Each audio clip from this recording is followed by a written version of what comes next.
So I was seeing him every month and just gaining more and more respect for him because he would just tell me these little things about his successes and all of the cool things that he was doing in his life.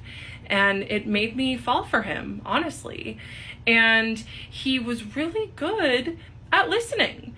And I mean, he's a Pisces, right? So of course he's going to be there and be able to go deep with my feelings, but that doesn't mean that he wasn't extracting from them.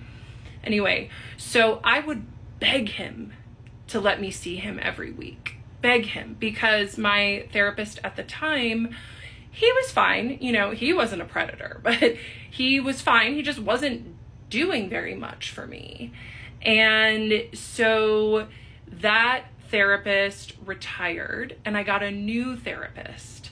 And this new therapist, who is a 75-year-old woman with a PhD, she was pretty helpful. So I stopped asking my psychiatrist, begging, honestly, to be my therapist and let me see him more, right? Which also should have been a red flag.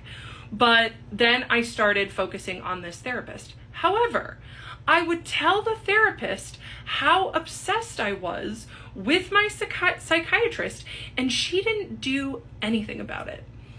She just was interested. She also loved stories about my dating life, and yeah, she also was getting supply from me in her own way, but that's for another part. So yeah, so I got a new therapist who actually helped me. She taught me CBT, EFT, all of these different modalities.